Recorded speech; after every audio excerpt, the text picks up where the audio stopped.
बोलिए नहीं आप लोग, बोलिए नहीं प्लीज। चलिए, सुप्रभात, है ना। और हम लोग जो है कल जो है बेटा एक्टोडर्म के बारे में आप लिखे थे और चित्र हम लोग को बनाना था, है ना। तो चलिए हम लोग पहले चित्र बना लेते हैं।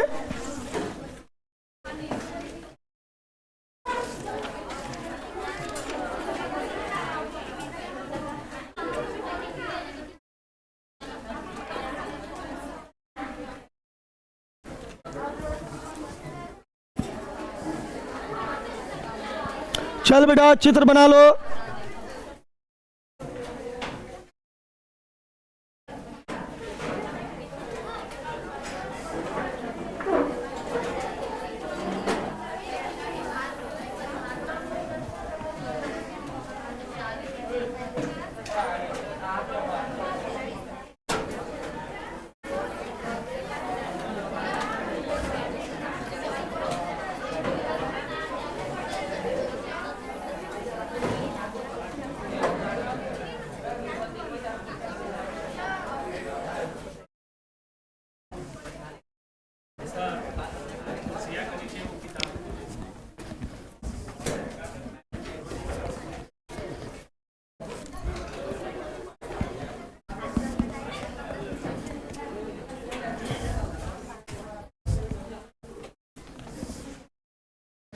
अब बड़े गौर से देखिएगा बेटा, बातें ना कीजिएगा प्लीज।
बता रहे हैं, घबराइए नहीं।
आयुष्मान,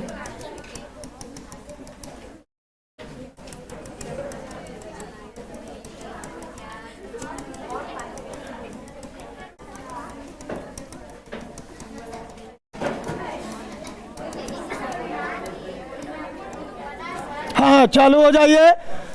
जो कल एक्टोडर्म आप लिखे थे वहां पर ये तीनों मटेरियल ले जाइए तो जरा।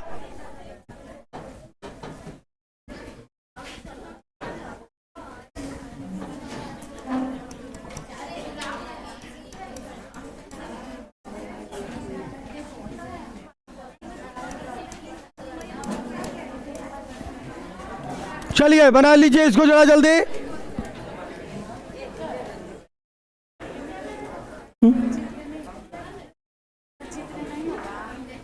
ये तो हो गया ना, ये एक ही चीज का बताया गया।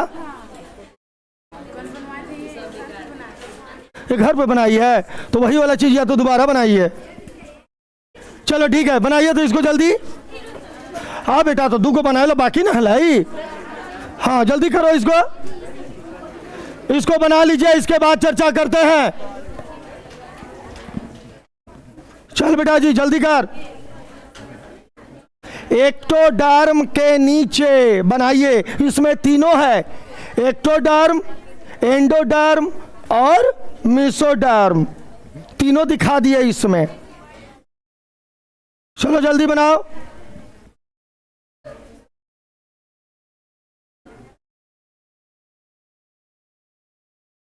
जल्दी कीजिए।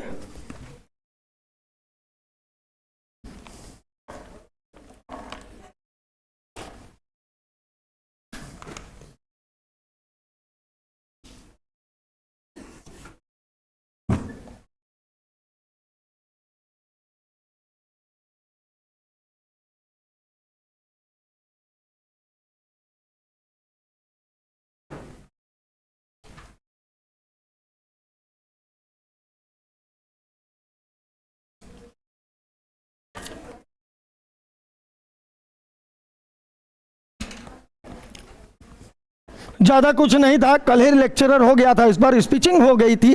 आप लोग बनाए।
वो अध्याय है वो आज मुझे बेटा समाप्त कर देना है एकदम, और मैं करूंगा।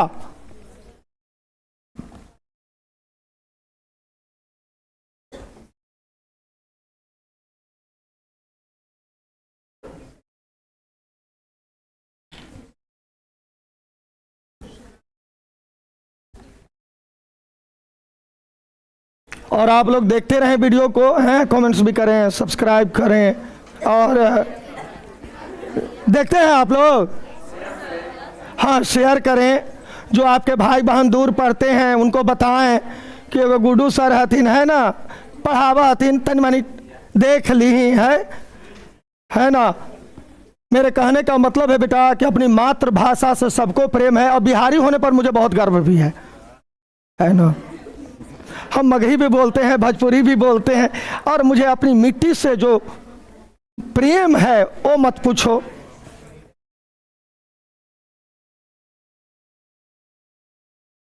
चित्र हो गए आप लोग के, थोड़ा जल्दी करें।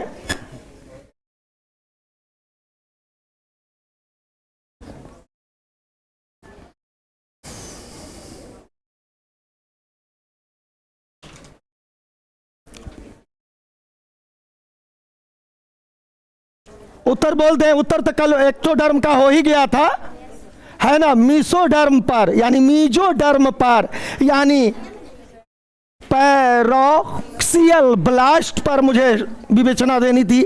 आप जान लीजिए, जब एंडोडर्म बनकर अलग होता है तब भ्रूणिक पिंड का निर्माण होता है, यानी एम्ब्रियोनी डिस्क का निर्माण होता है। और एम्ब्रियोनी डिस्क यानी भ्रूणिक पिंड की कुछ कोशिकाएं एक्टोडर्म और बची हुई कोशिकाएं मीसोडर्म यानी मीजोडर्म का निर्माण करती हैं। इसलिए एक्टोडर्म ऊपर, बीच में मीसोडर्म, और अंतः में क्या हो जाता है, इंडोडर्म हो जाता है। मैं दोबारा, लड़की बात मत कर, अगर बेटा तू बतियाला ना तो हम तोरा जे हवा ना वो बाहरी गेट से बाहरी कर दे बुआ, है ना। भाषा इंसान को जोड़ता है, कनेक्टिंग पीपल। और जिसे अपनी भाषा से प्रेम नहीं, मेरे ख्याल से तो लगता है कि लगता है ना। और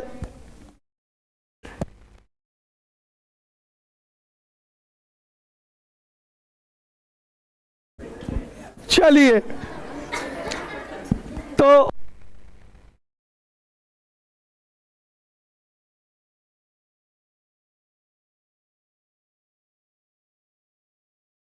चलिए अब एक हेडिंग डाल दीजिए बेटा। मैं दोबारा बोल दे रहा हूं, जब एंडोडर्म बन जाता है तब अंतःकोशिकीय समूह भ्रूणिक पिंड एम्ब्रियोनी डिस्क का निर्माण करते हैं। एम्ब्रियोनी डिस्क की कुछ कोशिकाएं एक्टोडर्म और बची हुई कोशिकाएं मीसो यानी मीजो यानी पैरोक्सियल ब्लास्ट का निर्माण करते हैं। हेडिंग डाल दीजिए, हेडिंग डाल दे बेटा, मीसोडर्म। चलो जल्दी, तो मीसोडर्म, मीसोडर्म या पैरोक्सियल ब्लास्ट, जो भी मन हो बेटा जी आप कह सकते हो। लिखिए मीसोडर्म, लिखिए उधर मीसोडर्म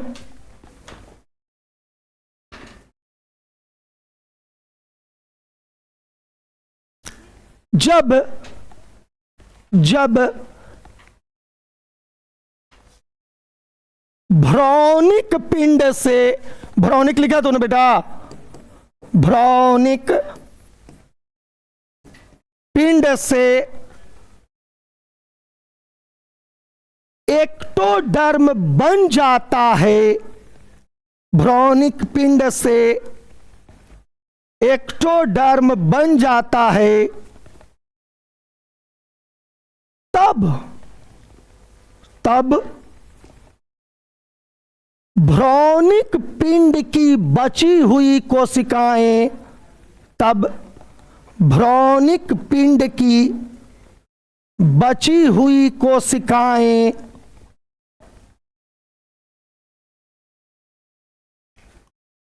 मध्य जनन परत, मध्य जनन परत मीसोडर्म का निर्माण करती हैं।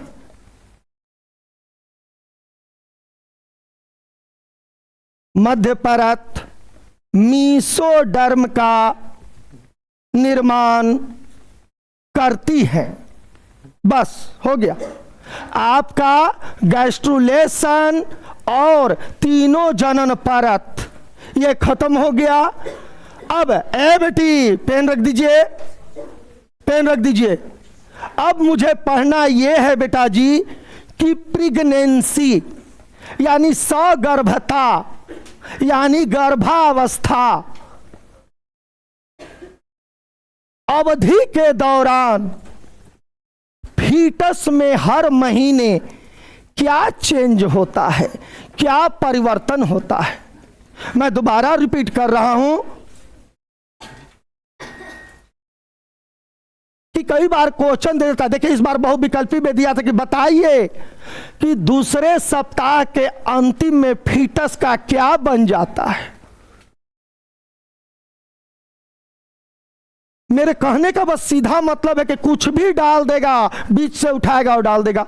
हमारा क्वेश्चन यह होगा कि प्रेगनेंसी अवधि में फीटस के अंदर हर महीने कुछ परिवर्तन होता है, चेंज होता है, उन परिवर्तनों को क्रमानुसार लिखें। तो पहले महीने में हृदय बनता है और हृदय की धड़कन को स्टेथोस्कोप के द्वारा सुना जाता है। मैं फिर बताऊंगा, स्टेथोस्कोप के द्वारा। दूसरे महीने के अंतिम समय में फीटस का अंगुली और पाद विकसित हो जाते हैं। तीसरे महीने में अंग और अंग तंत्र विकसित हो जाते हैं। पांचवें महीने में उसमें गतिशीलता आ जाती है और सर पे बाल आ जाते हैं। 24वें सप्ताह में वो और ज़्यादा विकसित होता है, पूरे बॉडी पर भी जहाँ जहाँ बाल आने हैं रोए आ जाते हैं, और 9वें महीने में वो पूर्ण रूप से फीटस विकसित हो जाता है, और विकसित हो जाने के बाद जन्म लेता है। इसी को कहते हैं प्रसव क्रिया।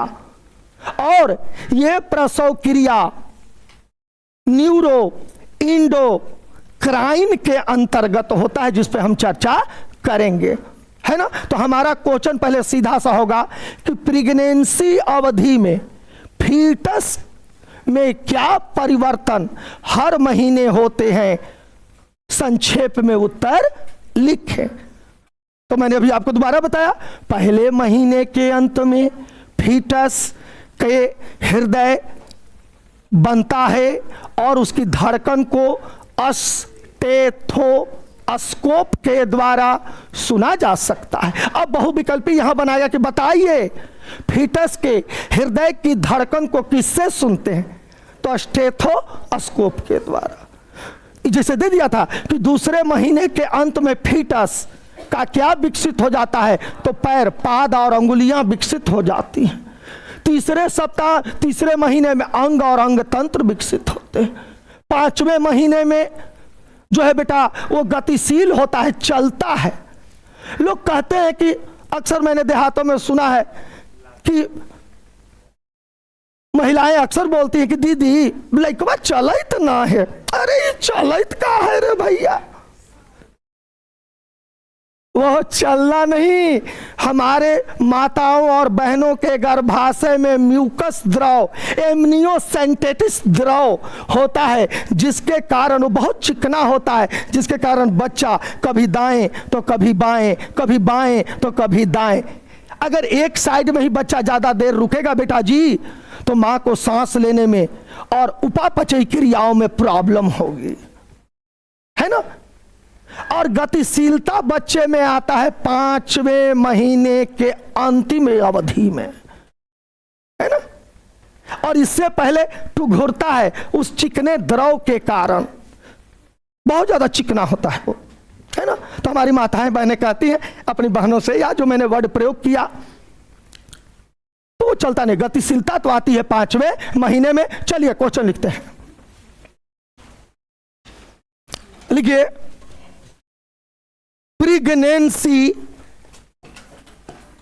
प्रेगनेंसी ऐसे बेटा, प्रेगनेंसी यहां लिखा हुआ है, प्रेगनेंसी की अवधि में, प्रेगनेंसी की अवधि में,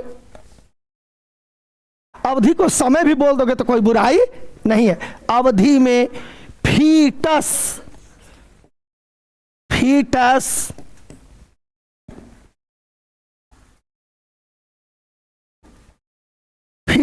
में प्रत्येक महीने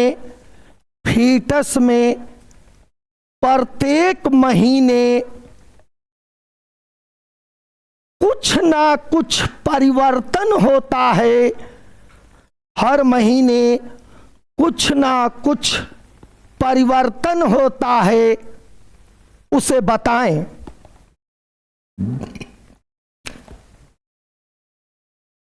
परिवर्तन होता है, उसे बताएं। यानी हमारा क्वेश्चन कह रहा है कि लिखिए, बताइए, और बहुविकल्पी में भी आते रहते, जैसे इस बार आया था। लिखिए, उत्तर लिखिए, लिखिए प्रेगनेंसी अवधि में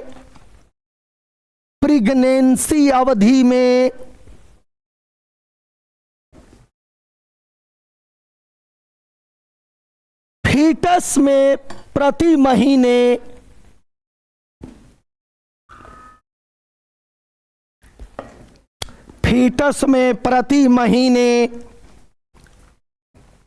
कुछ ना कुछ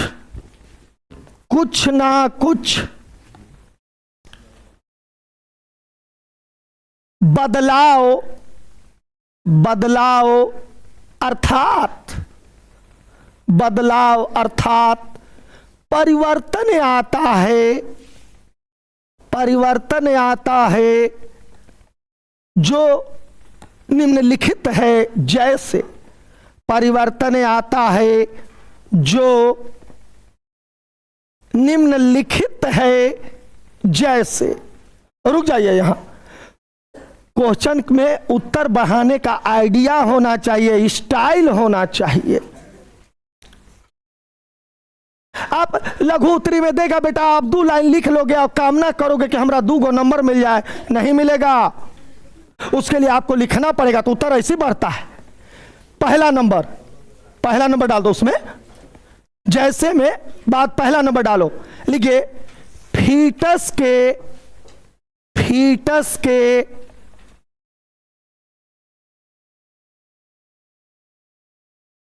प्रेगनेंसी,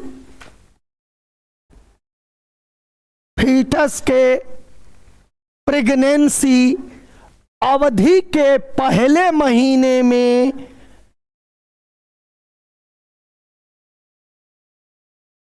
प्रेगनेंसी के पहले महीने में हृदय विकसित हो जाता है, हृदय विकसित हो जाता है, जिसे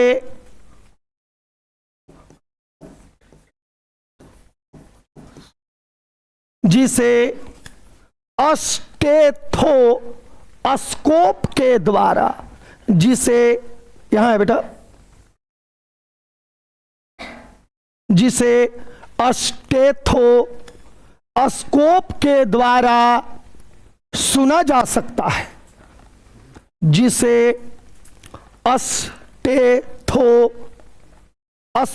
के द्वारा सुना जा सकता है।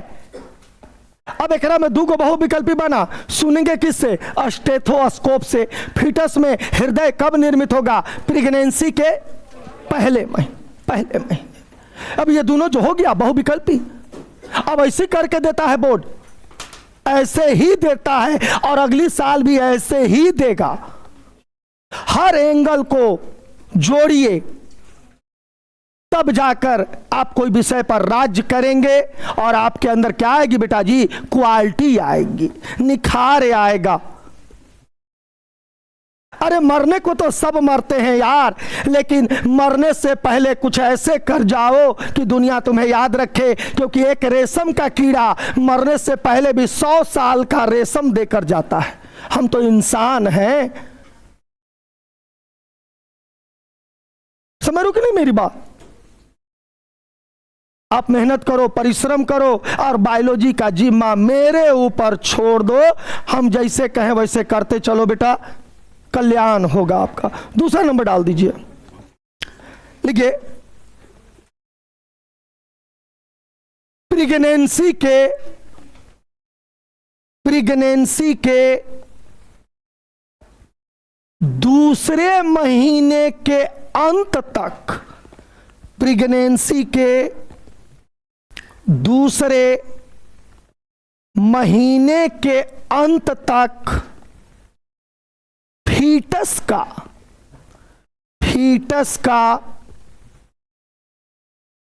पाद मन पैर, पाद लिखा है ना, पाद एवं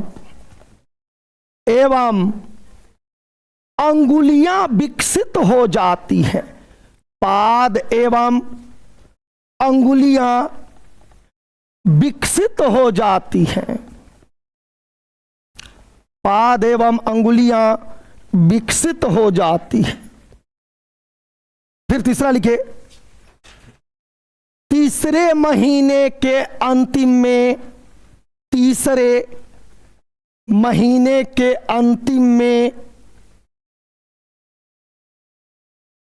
लगभग, तीसरे महीने के अंतिम में लगभग सभी अंग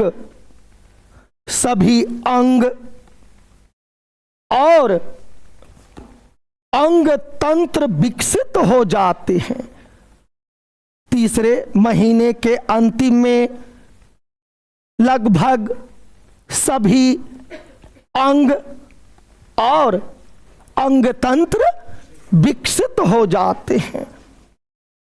इसीलिए जो महिलाएं आज भ्रूण हत्या बहुत हो रही है, पता लग गया कि लड़की है तो माता पिता,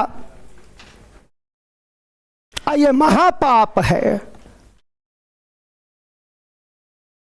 बताओ तो उस बच्ची का क्या दोष है? दोष तो माता पिता है, वो जिंदा है और उस भ्रूण को मार देते हैं लोग, बच्चे को मार देते हैं।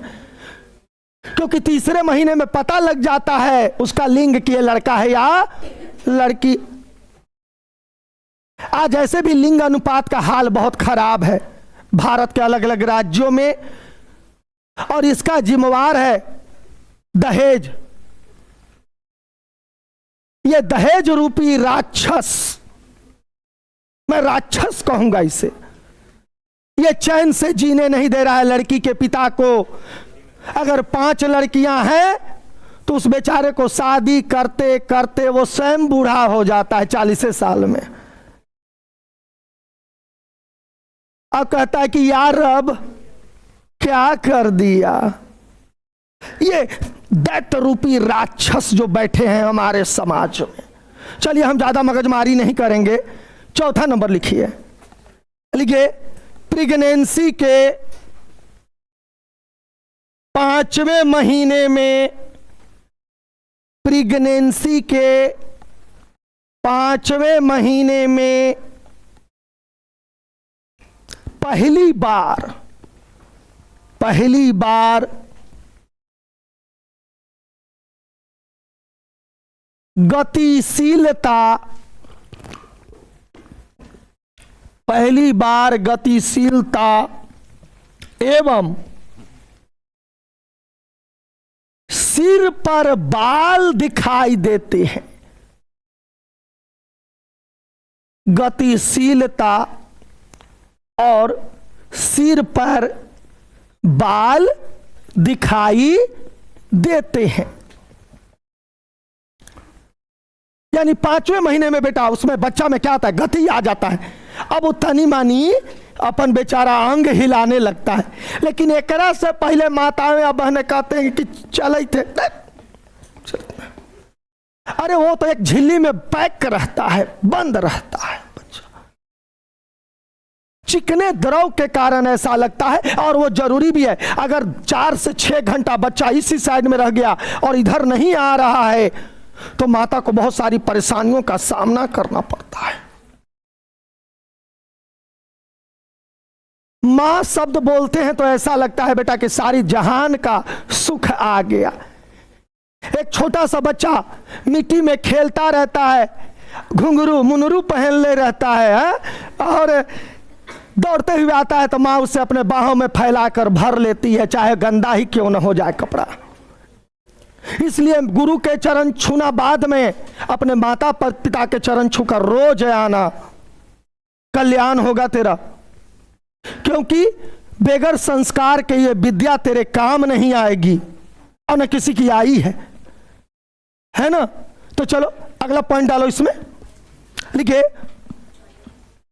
प्रेगनेंसी के 24वें सप्ताह, लिखो प्रेगनेंसी के 24वें सप्ताह के अंत तक, प्रेगनेंसी के 24वें सप्ताह के अंत तक पूरे शरीर पर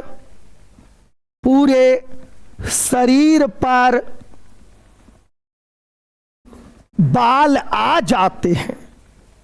बाल माने रोआ। पूरे शरीर पर बाल आ जाते हैं। एवं 9वें महीने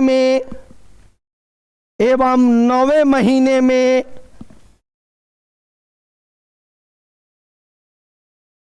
गर्भ पूर्ण रूप से विकसित हो जाता है। 9वें महीने में गर्भ पूर्ण रूप से विकसित हो जाता है। यह क्वेश्चन का उत्तर हो गया बेटा।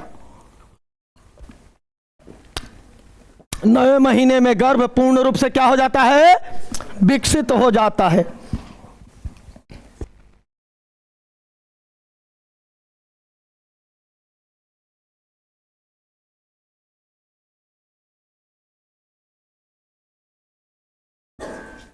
है ना। चलिए कोई बात नहीं है, जो है उनकी चिंता की जाए, और वीडियो तो है ही, लेकिन कहते हैं ना कि फेस टू फेस संस्कार भी मिलता है। ज्ञान बेगर संस्कार के बेटा मजेदार नहीं होता, है ना। तो ये क्वेश्चन आपका समाप्त हो गया कि प्रेगनेंसी के दौरान फीटस में हर महीने क्या परिवर्तन आता है। उत्तर दीजिए। मैंने बता दिया, पहले महीने में हृदय विकसित हो जाता है, जिसकी धड़कन स्टेथोस्कोप के द्वारा सुनी जाती है। दूसरे महीने के अंत में पाद और अंगुली विकसित हो जाता है। तीसरे महीने के अंत में अंग और अंग तंत्र बन जाते हैं। 5वें महीने में गतिशीलता और सिर पर बाल आ जाते हैं। 24वें सप्ताह के अंत में पूरे शरीर पर बाल आ जाते हैं। 9वें महीने में एक पूर्ण गर्भ संपूर्ण हो जाता है। फीटस एकदम रेडी है जन्म लेने के लिए। चलिए अब हम लोग ठीक है ना, ओके। बेटा जी, प्रसव किसे कहते हैं? कोई उत्तर देगा? प्रसव, उत्तर दे बेटा, प्रसव किसे कहते हैं? कोई है वीर? यस बोलो।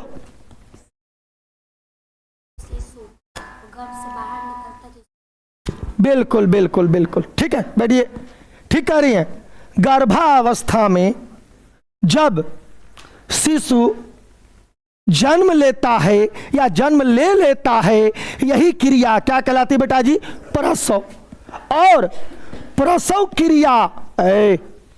क्रिया बहुत ही जटिल होती है। यह क्रिया बहुत जटिल होती है, जिसे क्या कहते हैं मालूम है बेटा तुझको? न्यूरो इंडो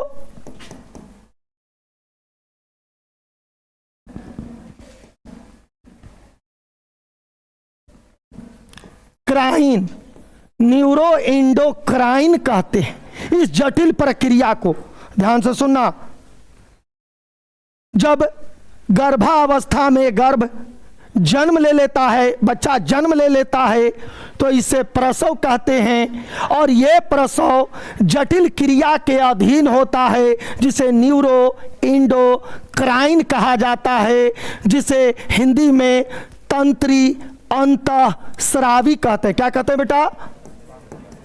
तंत्री अंतःस्रावी कहा जाता है इसे। और यह प्रक्रिया जटिल क्यों होती है?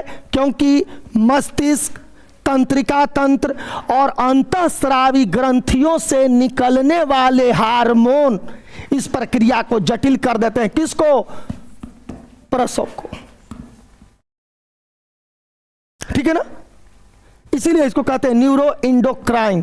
अगर तुमसे कोई पूछते कि न्यूरो इंडोक्राइन क्या है, यानी तंत्री अंतःस्रावी क्या है, तो कहना, सीधे से कहना कि प्रसव क्रिया एक जटिल प्रक्रिया होती है, जिसे न्यूरो इंडोक्राइन कहते हैं। फिर कोई पूछ देगा कि यह प्रक्रिया जटिल क्यों होती है, तो कहना कि मस्तिष्क, तंत्रिका तंत्र और अंतःस्रावी ग्रंथियों से निकलने वाले हार्मोन इस प्रक्रिया को जटिल कर देते हैं, जिसे न्यूरो इंडोक्राइन, हिंदी में तंत्री अंतःस्रावी कहा जाता है।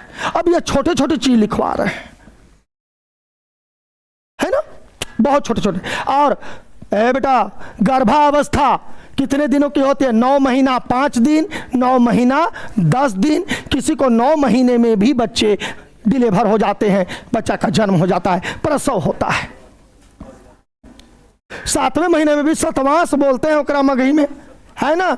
आ नाम रखते हैं बेटा के बीगाना, गनोरा पे बीगावा हथिन जा उनका है ना, नाम रखा है बीगाना। और आप पूछबा कि चाची इनकर नाम बिगना काहे रखला, तो वो कहते हैं कि बाबू सतवा से हली बड़ी कमजोर हली तो गनौरा पे बिग देले हली और फिर उठा ले लिए। चलिए ठीक है,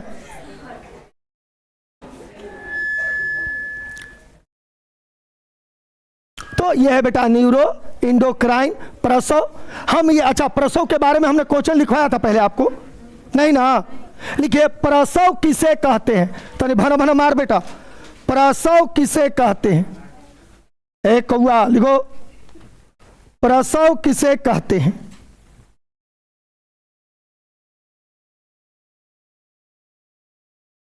तो लिखिए गर्भावस्था के अंत में, गर्भावस्था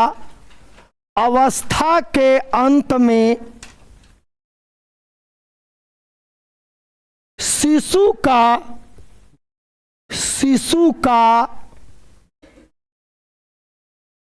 गर्भ से बाहर आना,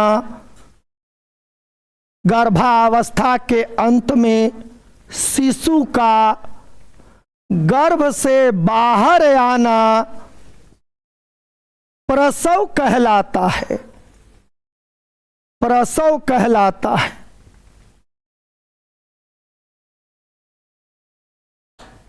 प्रसव कहलाता है, यानी गर्भावस्था में शिशु का गर्भ से बाहर आना क्या कहलाता है बेटा?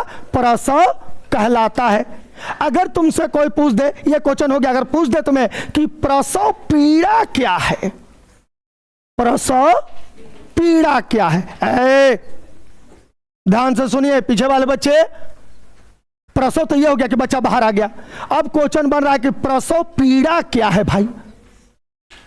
तो इसका उत्तर लिखेंगे जब, सुनो, जब अपरा, मैं पहले बताया हूं, जब अपरा और क्या बोला था? फीटस, जब अपरा और फीटस मस्तिष्क को संदेश भेजते हैं तो पिट्यूटरी ग्लैंड से ऑक्सीटोसिन हार्मोन निकलता है, जिसके कारण महिलाओं के गर्भाशय की पेशियों में संकुंचन होता है और तीव्र वेग होता है। इसी को प्रसव पीड़ा कहा जाता है, इसी को प्रसव पीड़ा कहते हैं, है ना? लिखिए प्रसव पीड़ा किसे कहते हैं? पीड़ा लिखा तूने बेटा, प्रसव पीड़ा यानी दर्द, प्रसव पीड़ा किसे कहते हैं? प्रसव पीड़ा किसे कहते हैं? लिखिए, हेडिंग डाल दीजिए बेटा, प्रसव पीड़ा, प्रसव पीड़ा। लिखिए उत्तर, जब मादा में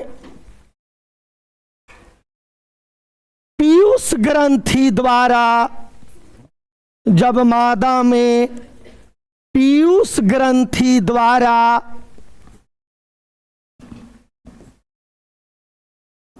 ऑक्सीटोसिन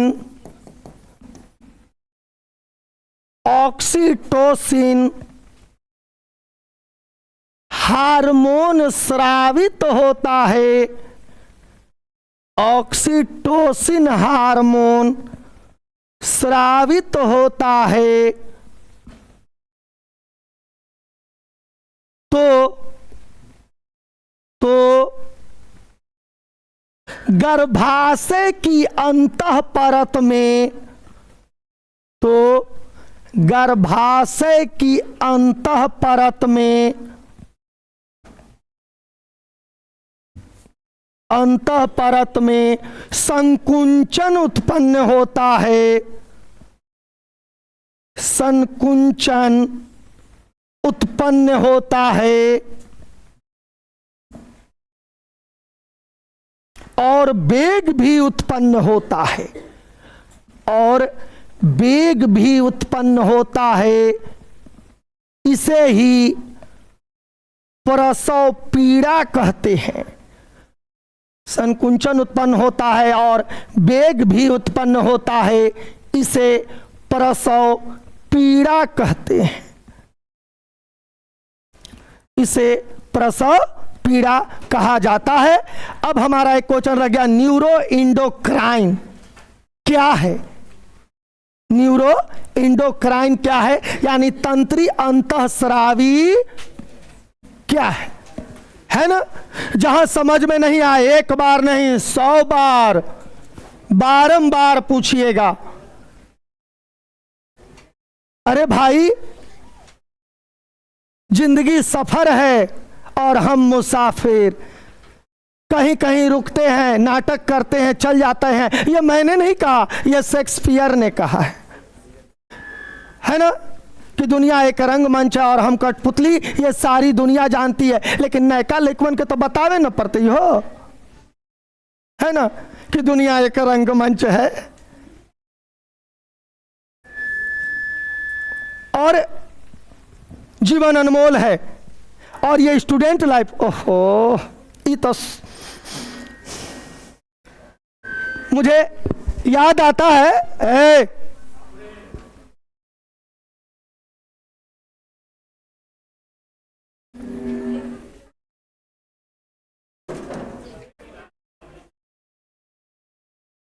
ठीक है,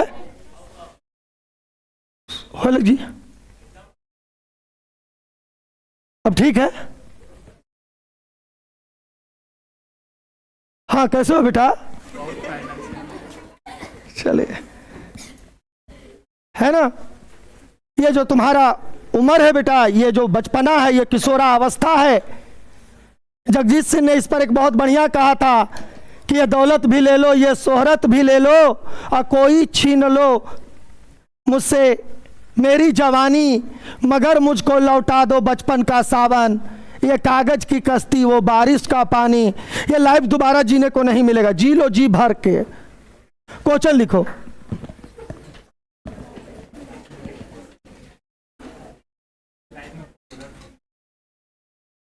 लिखिए, न्यूरो इंडोक्राइन क्या है?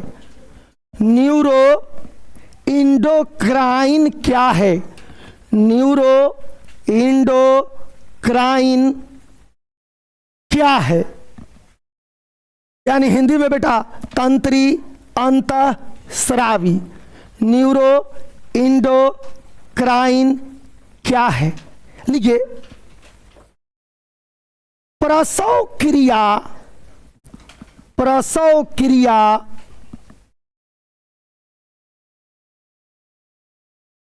एक जटिल प्रक्रिया है। प्रसव क्रिया एक जटिल प्रक्रिया है, एक जटिल प्रक्रिया है,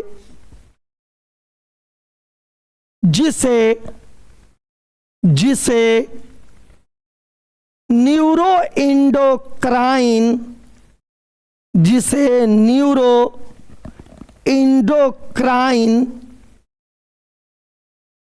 कहा जाता है, जिसे न्यूरो इंडोक्राइन कहा जाता है। एवं ये प्रक्रिया इसलिए जटिल है कि, एवं ये प्रक्रिया इसलिए जटिल है कि मस्तिष्क, जटिल है कि मस्तिष्क, तंत्रिका तंत्र, प्रक्रिया इसलिए जटिल है कि मस्तिष्क, तंत्रिका तंत्र और अंतःस्रावी ग्रंथि और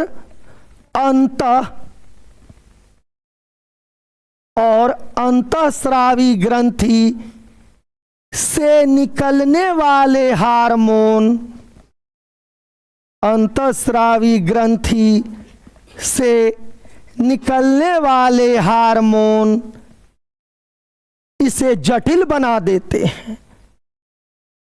अंतःस्रावी ग्रंथि से निकलने वाले हार्मोन इसे जटिल बना देते हैं। समझ गए लंडू बेटा? ये न्यूरो इंडोक्राइन यानी तंत्री अंतःस्रावी मटेरियल खत्म, प्रसव खत्म, प्रसव पीड़ा खत्म, ठीक है ना। और गर्भावस्था के संपूर्ण पीरियड को गैस्टेशन या जेस्टेशन भी कहा जाता है, ये भी ध्यान रखना। अब 3 क्वेश्चन और इस चैप्टर में रह गए। ए बेटा प्लीज, मैंने आपको लिखवा दिया है भी कि माँ का जो पहला गाढ़ा दूध आता है उसे क्लोस्ट्रम या रविस या खीज कहते हैं, ये भी जान लो। खीज गैस्टेशन, हाँ, या जेस्टेशन, जो भी मानो। गर्भावस्था के संपूर्ण पीरियड को गैस्टेशन या जेस्टेशन कहा जाता है। मन करेगा तो लिख लेना, याद रखियो, है ना। रास्ते वही रहते हैं बेटा, राहगीर बदल जाते हैं, है ना। और मैंने अपने जीवन के जो भी बसंत देखे हैं, मैंने एक चीज सीखा है, और वो ये है कि मेहनत करोगे, परिश्रम करोगे, फल मिलेगा। ग्रेगर जॉन मेंडल को मरने के 16 साल बाद फल मिला था, तुम तो जिंदे हो। 3 साल कंपटीशन की तैयारी करते हो, कहते नौकरिया न लगल, अब हम पढ़ ना मैया, हम जब दिल्ली। ग्रेगर जॉन मेंडल ने आनुवंशिकता के नियम का प्रतिपादन किया, इनके मरने के 16 साल बाद कामयाबी मिली।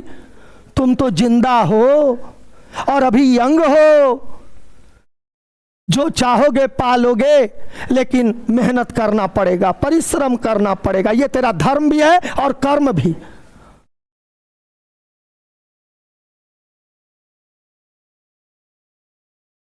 पीछे न देखिए, अपने बटाटा जैसी आंखों से मुझे ताकते रहिए, है ना। अब 3 क्वेश्चन और रह गया। इंडोडर्म द्वारा क्या बनता है, एक्टोडर्म द्वारा क्या बनता है, और मीसोडर्म द्वारा क्या बनता है। तो हम लोग तीनों लिख लेते हैं 1 बाय 1 करके, क्योंकि इसमें अब ज्यादा समझाने के लिए कुछ रह नहीं गया। एक बात और, मैंने जनन चैप्टर का कोई मटेरियल नहीं छोड़ा है, एक के एक पढ़ा दिया आपको। अगर कहीं कुछ छूटल पटकल होगा तो बताइए हमरा बेटा, क्योंकि हम तुम दोनों एक धर्म की डोरी से जुड़े हुए, जो दिखाई नहीं दे रहा लेकिन जुड़े हैं। क्यों पंडित, ठीक कहा ना मैंने? बुखार धैले ही का हो। अच्छा, क्वेश्चन लिखिए, लिख बेटा। इंडोडर्म परत द्वारा, लिखो बेटा, इंडोडर्म परत द्वारा किसका निर्माण होता है? इंडोडर्म परत द्वारा किसका निर्माण होता है? उत्तर दीजिए, उत्तर दीजिए। तो इससे बहुत सारे मटेरियल बनते बेटा। इंडोडर्म परत से आहार नलिका, अब आहार नलिका से पाचन तंत्र बनता है। मैं 1 बाय 1 करके लिखवाऊंगा, क्योंकि अब इसमें समझाने के लिए कुछ भी नहीं है। हेडिंग डाल दीजिए, इक्टोडर्म द्वारा बनने वाले अंग। हेडिंग डाल दीजिए, इंडोडर्म द्वारा बनने वाले अंग।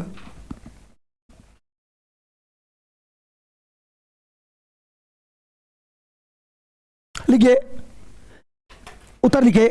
इंडोडर्म परत द्वारा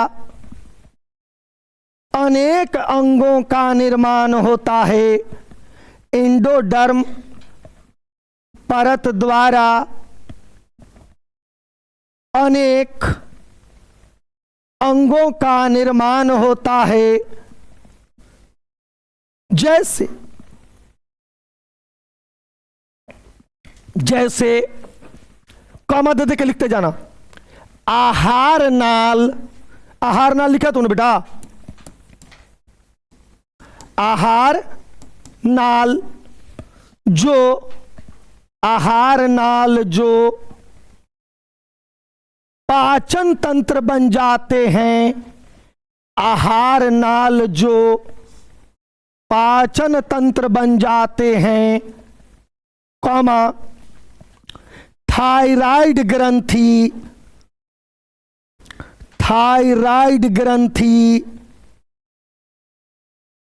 कॉमा पैराथायराइड ग्रंथि, थायराइड ग्रंथि, कॉमा पैराथायराइड ग्रंथि, कॉमा थाइमस ग्रंथि, थायराइड ग्रंथि, कॉमा पैराथायराइड ग्रंथि, कॉमा आगे लिखिए थाइमस ग्रंथि, मध्य कर्ण, मध्य लिखा तूने बेटी, मध्य कर्ण, बीच वाला, कान में मैंने 11 में पढ़ा है ना आप लोग को, मध्य कर्ण, कॉमा पैनक्रियाज, पैनक्रियाज, यानी कोष्टक में लिख लो अग्न्याशय, पैनक्रियाज, कोष्टक में लिख लो बेटा अग्न्याशय,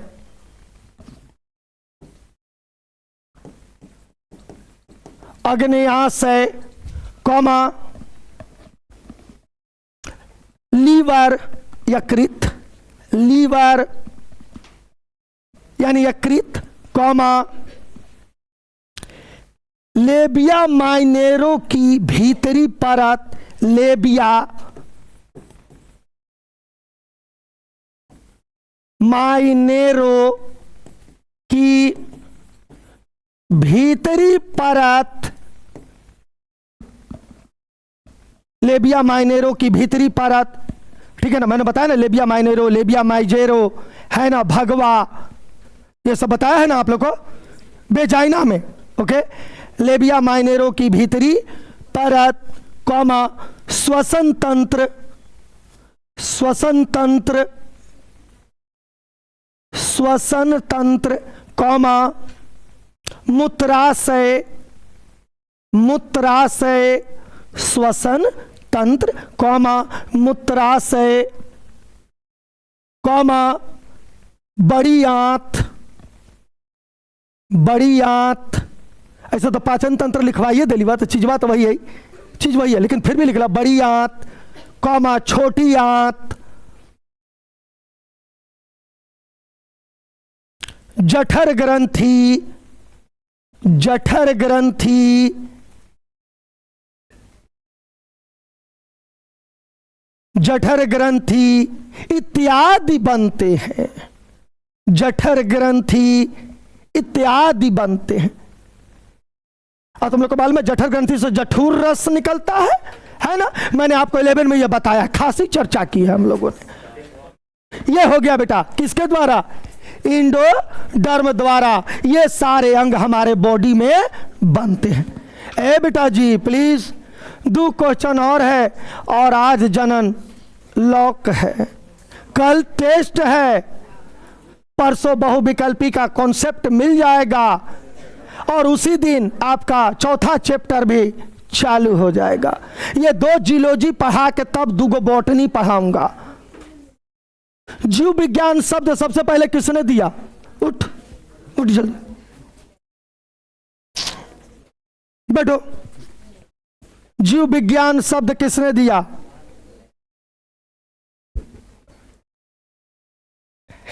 बोल बोल,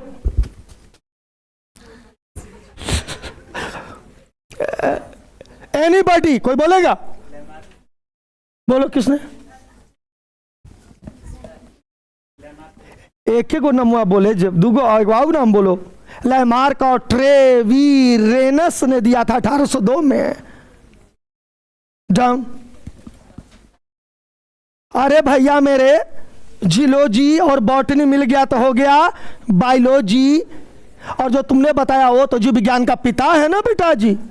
ये सारा चीज मैं 11 में बता चुका हूं, इसीलिए 11 अगर पढ़ोगे तो 12 एकदम मेरी तरह है ना। चलो अगला क्वेश्चन लिखते हैं, दूगा और रह गया। लिखिए, एक्टोडर्म जनन परत द्वारा, एक्टोडर्म जनन परत द्वारा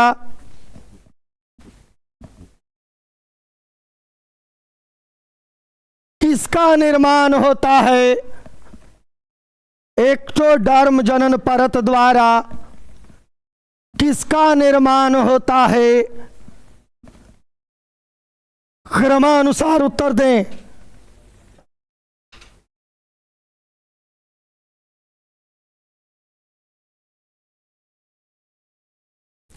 एक्टोडर्म जनन परत द्वारा किसका निर्माण होता है? उत्तर दे, उत्तर लिखिए। एक्टोडर्म जनन परत, एक्टोडर्म जनन परत अनेक अंगों का निर्माण करते हैं। एक्टोडर्म जनन परत अनेक अंगों का निर्माण करते हैं, जैसे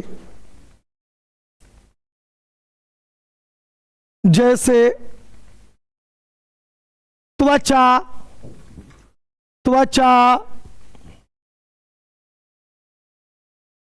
कॉमा मस्तिष्क, मस्तिष्क कॉमा स्पाइनल कार्ड, स्पाइनल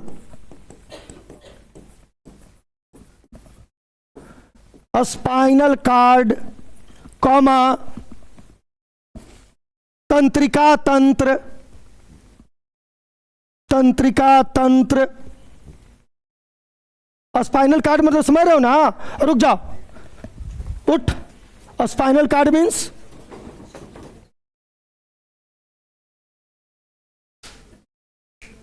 बता, स्पाइनल कार्ड मीन्स मेरुरज्जु, कौआ रे, बट स्पाइनल कार्ड यानी मेरुरज्जु। फिर कॉमा पीनियल ग्रंथि, पीनियल ग्रंथि त्रिकोण ऐसा होता है, यहां पर मैं लिखवाया हूं 11 में। पीनियल ग्रंथि, पीनियल ग्रंथि कॉमा एड्रीनल ग्रंथि का मेंडुला भाग, एड्रीनल, एड्रीनल ग्रंथि का मेंडुला, एड्रीनल ग्रंथि का मेंडुला भाग कॉमा आंखों का रेटिना, आंखों का रेटिना कॉमा नाखून, नाखून कॉमा एनामेल। ये कहां होता है एनामेल? हाँ, एनामेल परत कॉमा वाह्य कर्ण, एनामेल परत कॉमा वाह्य कर्ण कॉमा लार ग्रंथि, लार ग्रंथि कॉमा लड़की कॉमा श्वेत ग्रंथि, श्वेत ग्रंथि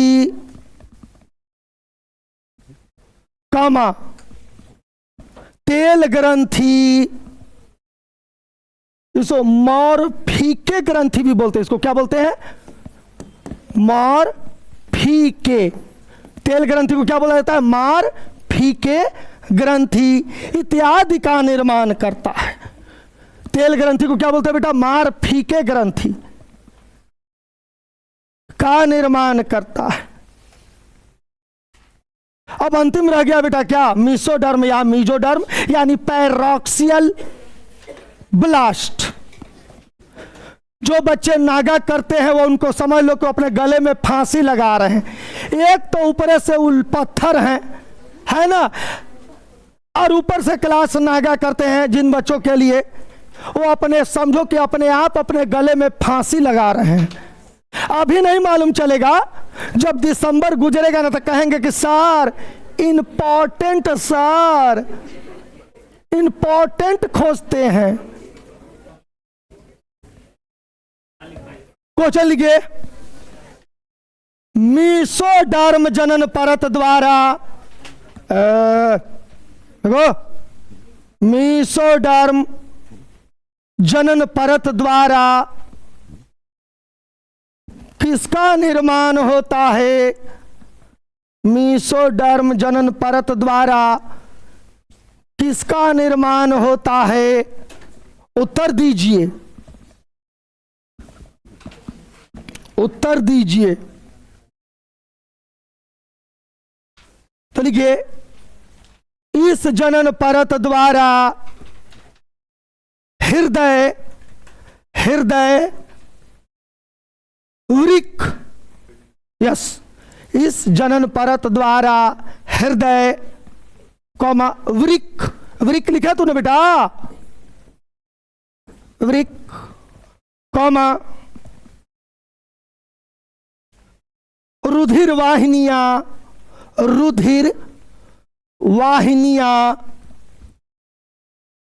कौमा जनन अंग, रुधिर वाहिनियां लिख लिए, रुधिर वाहिनियां कौमा जनन अंग कौमा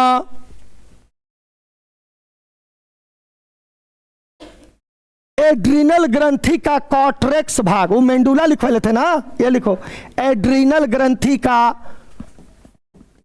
कॉर्टेक्स, एड्रीनल ग्रंथि का कॉर्टेक्स भाग नोटोकार्ड यानी पृष्ठ, लिखो नोटोकार्ड पृष्ठीय रज्जु, नोटो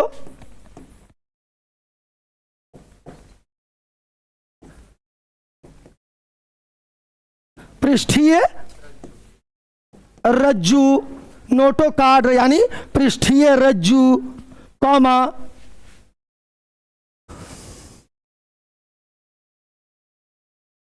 आंखों की आइरिस पेशियां, आंखों की आइरिस पेशियां, हम आइरिस पढ़ाए हैं 11 में, आइरिस पेशियां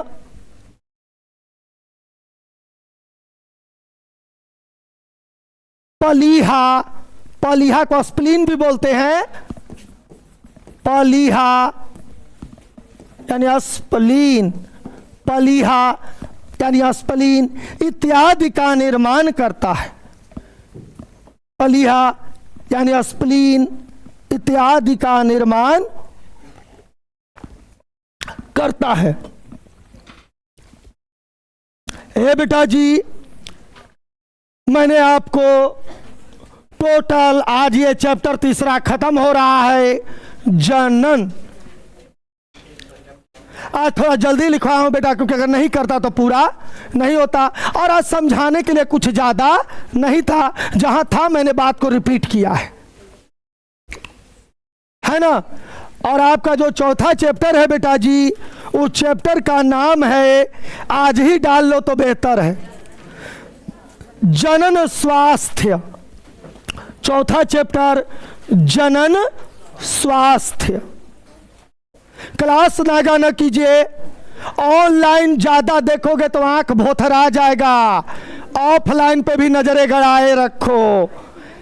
क्लास नागा करोगे तो समझ लो कि अपने गले में फांसी लगा रहे हो,